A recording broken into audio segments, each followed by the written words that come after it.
to this week's podcast. I hope you've all had a fantastic week. This week, we are going to be talking to the amazing Amanda Harris-Lea of Foxy Pheasant. She's going to be talking to us all about her journey in business and how she's built a brand we all know and love. Welcome, Amanda. Hi, Jo.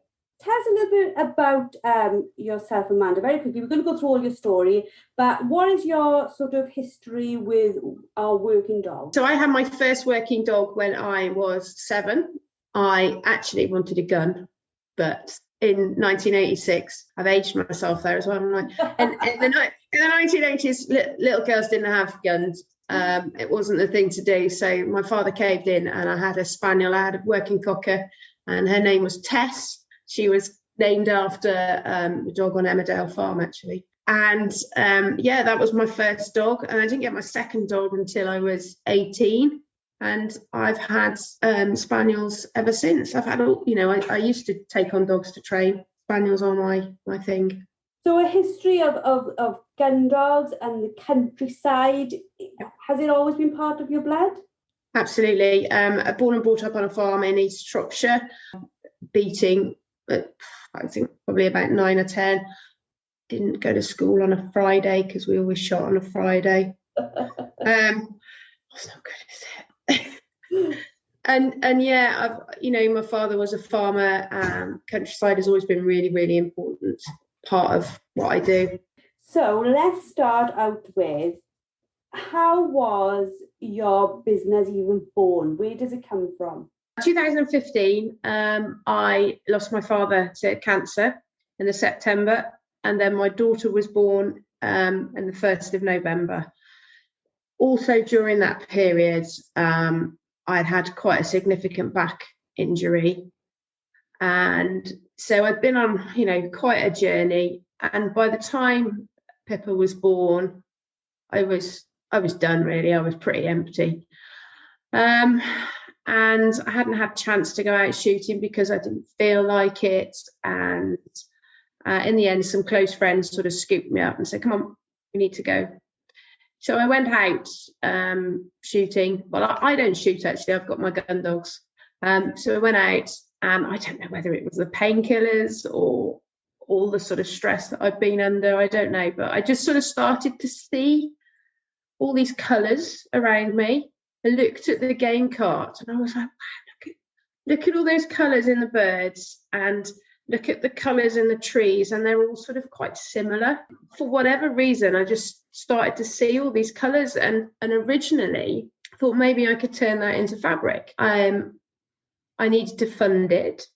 Yeah. So I started off doing like vintage shooting stuff and country interiors, and I got a little antique type unit.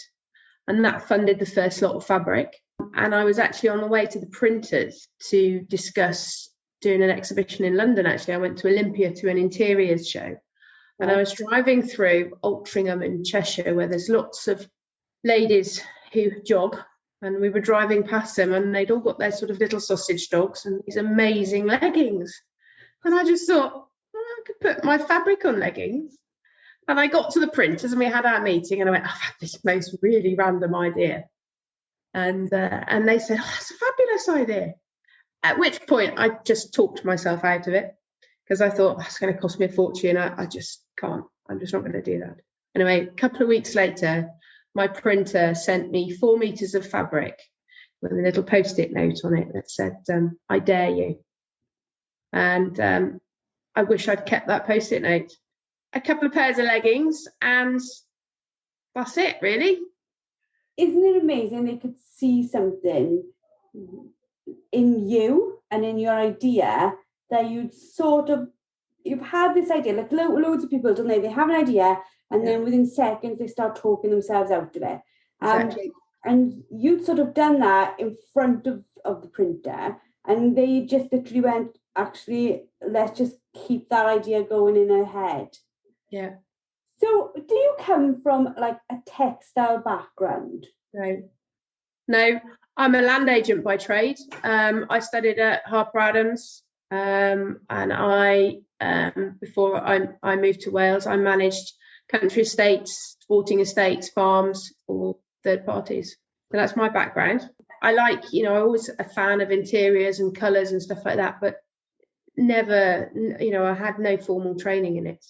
So from land agent, where you'd been surrounded by these colours all the time, because it's always been there, to this whole like going through some of the hardest points in your life, some hardest tragically and some hardest just, even having a child and having a new baby is hard in itself. All those things, going through pain. Was it a case that you just thought, like, enough, I just need something that brings me alive? Or was it just a case of seeing those colours and thought, I could use this for interiors? What brought it all to be from one really different background to this new background? I don't know, really. I mean, people talk about, sort of light bulb moments or like epiphany moments. That moment I started to see those colours and started to see the world in colours, friends of mine seeing that I was pretty, I was down in the dumps. I really was down in the dumps. And it was like, I live in the middle of nowhere. I just lost my father, who was my absolute world. Granted, I've got a beautiful baby in front of me. I should have been over the moon. It was that need for a focus. And as we all do when we have we forget who we are. Yeah. And I think especially grief creates a lot of energy. And I'm a great believer that energy just needs to go somewhere. So putting all of those things together, I think I channeled the energy that was coming from the grief, that little light bulb moment that came from somewhere. And I just did stuff. It didn't matter what I did. I was just doing stuff that was getting me to where I am now. I had no plan. So when you said you were doing stuff in like Olympia and interior, so what was your first plan for this fabric? Was it going to be like cushions and curtains? Yeah, so that's what we did originally. I made sort of upholstery fabric, so for curtains and soft furnishings. And then suddenly seeing these little legs and dogs running around, just thought actually leggings would be awesome. So you made those first couple of pairs, and then like everybody, I'm sure, like you go through stages, I think, of fright, of talking yourself out of it. I always say that people have breakdowns before they have breakthroughs. Yes. Literally everything falls apart, and then suddenly something comes, and you go, right, that's the way forward. Yeah.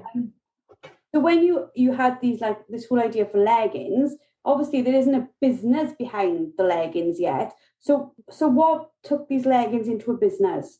I suppose the fact that we made the initial batch and people bought them, and people went, oh my God, they're amazing. And even though I'd made some, and my wonderful friend Lindsay had said, go on, I'll wear a pair, and she's got a fabulous bottom.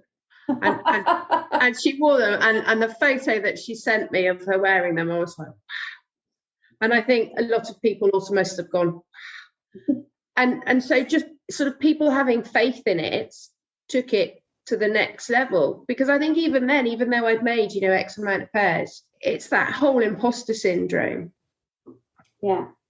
How can I end up selling leggings? I know nothing about fashion. I'm a land agent. Give me a single farm payment form and I'll do that in my sleep. So yeah, I suppose just people having faith in that initial batch, and then that fed more ideas. I mean, even now I sit back and I'm like, it's a bit strange, really. and I think maybe that imposter syndrome is what is healthy. It keeps us on our toes. It's definitely, I think, there in a lot of people. Like yourself, people say to me, well, what do you do? And I'm like, well, I sort of run this like dog training online membership where people come to train their dogs, but I don't dog train. And they look more confused than I do, because it's like you've just sort of created something that you never planned on. It was never part of like your career form. I know what I'll do when I grow up. I'll run the ladies working dog group.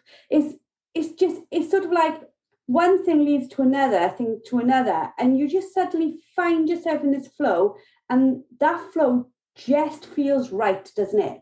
You don't know why, but it feels right. Absolutely. And I think on a personal note, you have to sort of have been to some quite dark places to know what's feeling good and what's not, if that's not too airy-fairy, you know. And I think you pass a certain stage in your life where your bullshit filters have just gone, and you're just going in the direction that feels good. I'm very grateful for having that opportunity, really. So where did your sort of like, obviously you've got these leggings, you've got this lady's bottom who's looking insane. And now, when I see your stuff, I see loads and loads of people in our group, outside of our group, wearing your beautiful leggings. And I see your Instagram, and I can see a business, a flourishing business. It's not just a business in seconds, is it? What did you have to do? Goodness me, I don't know. It's, from the inception of the business, it was quite a tough time, and I used the Foxy Pheasant, which was then interiors and maybe a few more antiques than anything else. It was a focus and a channel. From where we are today, I don't know how to answer that, Jo. I really don't. I've got 2 small children. I've got a farm. I've got so much going on. I've no idea how I got here, to be quite honest, and that's maybe being a little bit too honest. As long as I'm gaining, as long as I'm progressing every day, that's all that matters. I completely understand it, because like I just said, I don't know how I got here.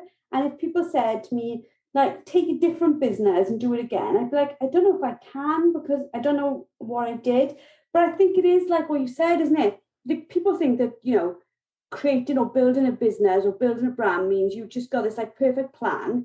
And it's not that. It is that one step, that one opportunity, that one post, that one conversation, or one thing you clicked on that led to another idea. Like, sometimes I literally sit in front of the computer and I end up going down like a rabbit's warren. I'm like clicking stuff and I'm like, why am I here? What has this got to do with anything? And then I'll see something on a page and, like, again, not like a woo-woo thing, but almost like some sort of intervention that says this would be a good idea, but you're going. I suppose, and I'm sure you'd agree with me, you just keep a very open mind to what could help, and that open mind seems to pick up on things that maybe before you would have missed.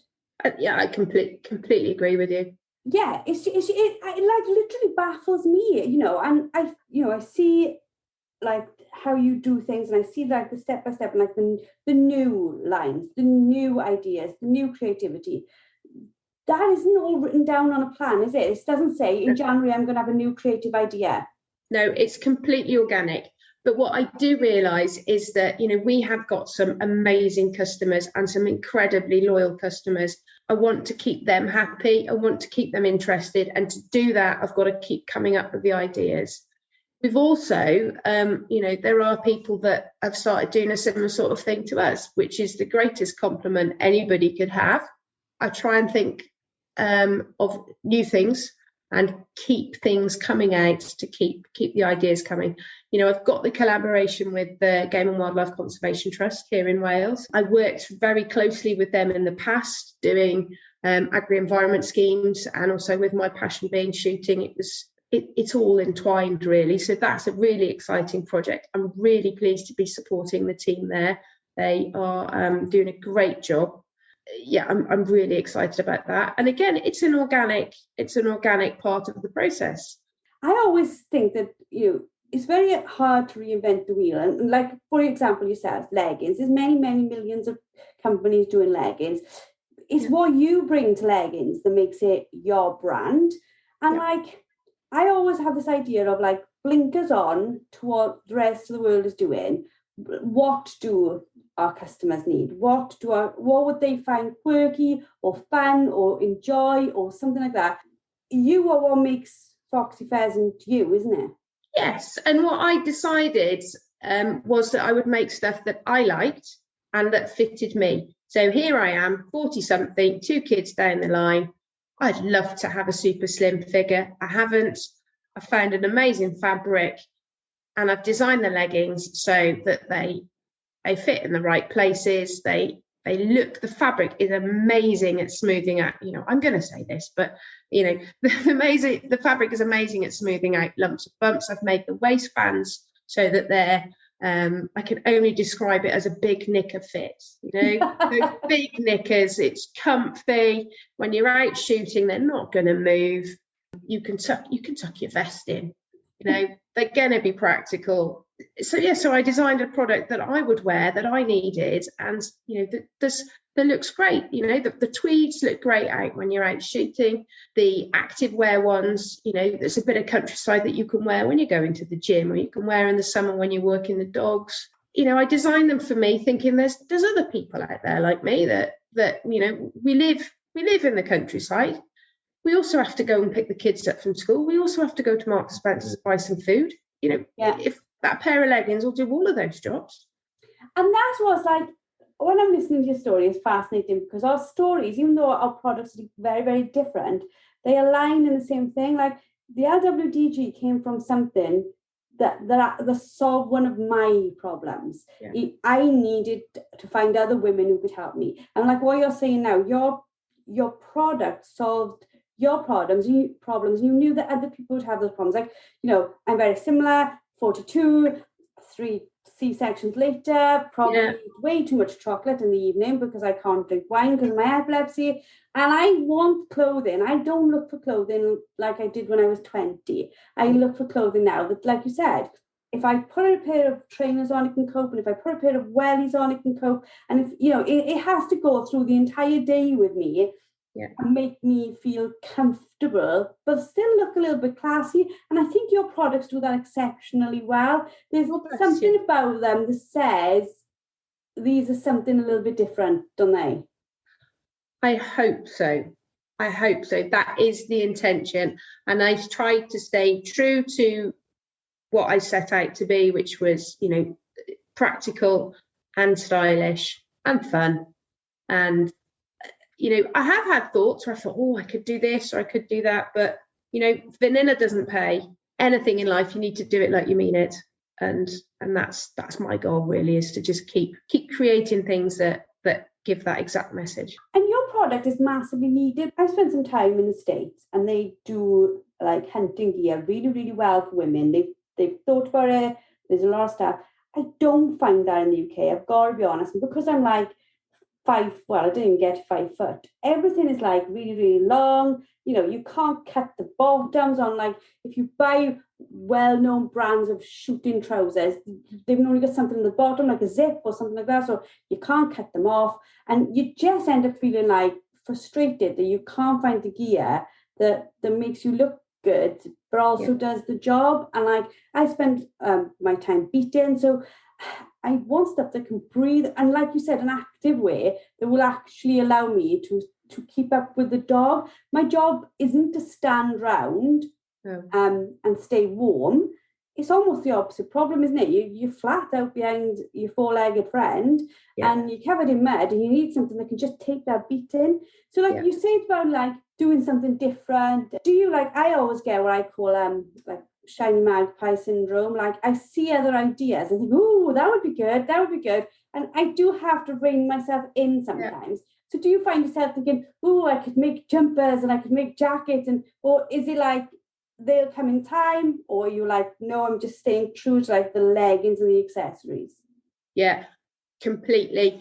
And that's that whole need for something to occupy me and somewhere to channel, I wouldn't say my stress, but my need to find something for me, quite often sees me going off on a tangent, and I'll get halfway through and I'll go, what a ridiculous idea. It's occupied me for a while.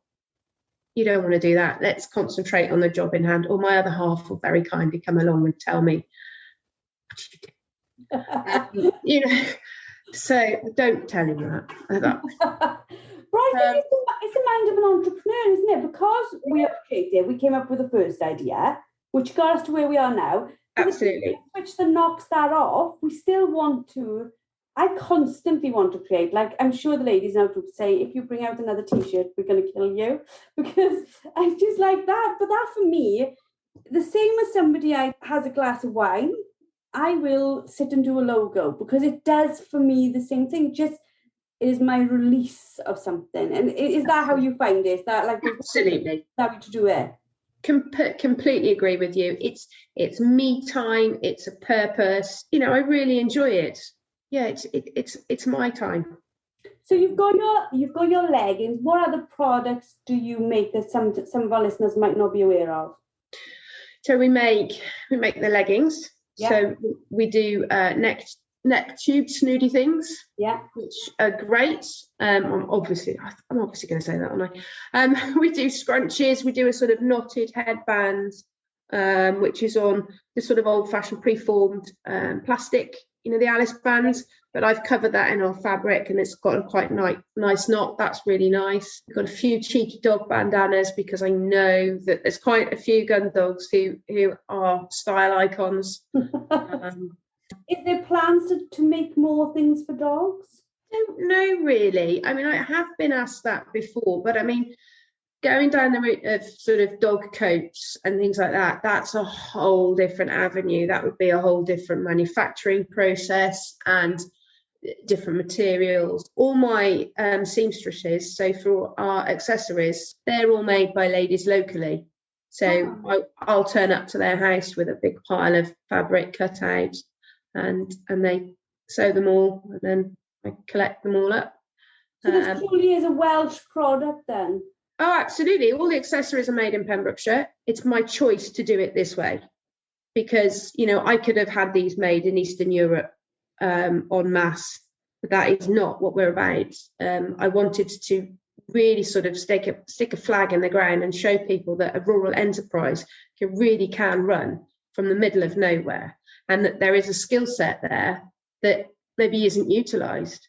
Just needs a little bit of imagination as to the logistics, really, finding the people that can do the sewing, working with them, getting a sort of regular routine going. Distribution, I use our local post office.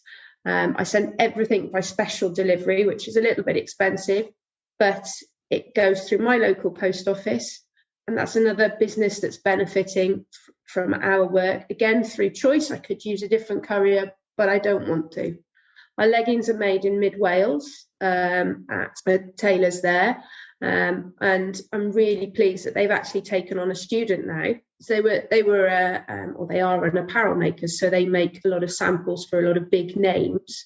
And they took on making our stuff. And they've taken on a student now who's working with them. So I'm really pleased that that's happened as well. It's always been my choice to keep things rural and sustainable. So the leggings, like I've seen you like peacock ones and your pheasant ones and all that. How do you get like the colours that you're seeing in nature onto your leggings? I just see what's right and what's not right. And one thing I set out to do was, in my mind, I was like, right, if I'm going to do this, if you ever see my stand at a show, every single item will look good next to each other. So that colour palette is really important to me. I've just done some new camouflage ones, and I've used the colours that were in some of the pheasant feathers to create a camouflage pattern. I suppose that's like when you look then like on your Instagram feed, and like people talk all the time about like aesthetics and like that whole feel. It just all looks very high end, very smart. Like, and is that like when you sit down? Because I know, like for me, when I start out, you don't really think of like Superly, this going to be a global brand. It's a bit of a shock for me. It was a bit shocking to be a global brand. Yeah. But the internet has changed how everything works, isn't it? So now you're a global brand. Do you find that quite bizarre that you're like taking sort of orders from places all over the world? Completely. Again, that imposter syndrome. I laugh when I go to the post office. I'm like, look, because I mean, obviously, we all know each other. I go, look, this one's going for so and so. God, and they're just like, what are you putting? Because they think, they see the global brand, but they're like, wow, but to me, I still go, what I really want. My office is getting, rather cramped now. What I really want is one of those maps. I want to put a pin in. That's really sad. I really want one. And I'd put a pin in for all those random places across the world. It is absolutely like, I completely understand the map thing. I've really thought about it as well, because we went the other day to Botswana and something to Hong Kong, and I thought the imposter syndrome again is just, I was like, literally as I was posting, I was thinking, what on God's earth am I doing? And a little bit like, I've got a very similar story of losing my dad, and it was I was really close to him as you were, and it's one of the hardest things I've ever been through in my life. And now I watch this and I think, I wonder what he would think, whether he would laugh like, I don't know what you're doing either, or whether he would see it as like, I always knew you could do it type of thing. And that always goes around and plays around in my head. But I almost think, I don't know whether you'd agree with this, through the worst tragedy can come almost a silver lining. Like, I look now and I think that fueled me, like you were just saying, it fueled me to do something, to be something. Did you feel like that? It was like an energy that only that tragedy could have put into you. Absolutely. It's that energy, and it's the choice that we have, what we do with that energy. And it's not just a choice, it's whether we've got that support network around us to be able to embrace the opportunities and, and just crack on with stuff. I mean, yeah, the energy for me is a big thing. And, like I said, my first outlet for Foxy Pheasant was antiques and sort of interiors. And I can remember sanding furniture and painting furniture and, tears getting in the way. But as I was sanding and I was, creating stuff and actually getting some job satisfaction out of stuff, all that time I was sanding or I was painting, I was thinking and I was digesting and I was processing. And I think that was the most valuable thing I could have ever done. I mean, I was doing it while, my youngest, kid sleep. She'd be fast asleep in the pushchair and I'd be like, right, I'm going to open a tin of paint and I'm going to paint something while she's asleep. But yeah, it got me through each day at a time. Sometimes, each minute at a time.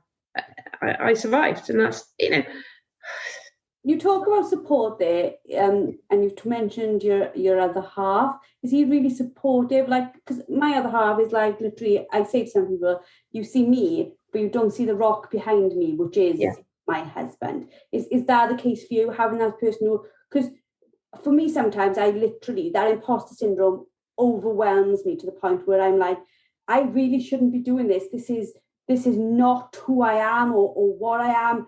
Somebody's going to find out that I have no clue what I'm doing 5 years in, and he sort of puts me back tidy. Do you have that? Absolutely. We are like chalk and cheese. My partner is from an IT background. He loves a good spreadsheet. I'm a farmer. Everything I do is organic. I'm creative. On paper, you just wouldn't put us together, but actually he's very calm. He is very supportive. And yourself, those days when the snot and the tears take over and you're like, oh, I don't know what I'm doing. A cup of coffee will get placed on your desk and you'll be like told that you're doing a good job. And sometimes it's just that, it might be just all you need, or someone to just listen to you rant. And let it out, because sometimes you don't want to show the world that. And it's really funny, 2 weeks ago on the podcast, we were talking with Becca Doveston about imposter syndrome and about how that goes on with she's a dog trainer, how that affects her training her own dog. And it doesn't matter what you're doing, your background, your hobbies, this imposter syndrome, it can really be crippling without a support system to pick you back up and dust you off and send you on your way again, isn't it? Yeah, absolutely. And my kids are great at that. The kids are great levelers, aren't they? I was out shooting last weekend, and after we'd finished shooting, loads of ladies were interested in what I was doing. And my 10-year-old was like, oh, well, my mum does this, and she'd open the boot of the car and she'd go, yeah, my mum, she sells these and she makes these. was like, I didn't realise that you'd actually been taking any notice at all. But then I was like completely overwhelmed. But there was my little, my little munchkin, just saleswoman of the year. It was amazing. And I thought, well, do you know what, that was really nice to see that she was a fan. Yeah. And she'd taken, they do take notice.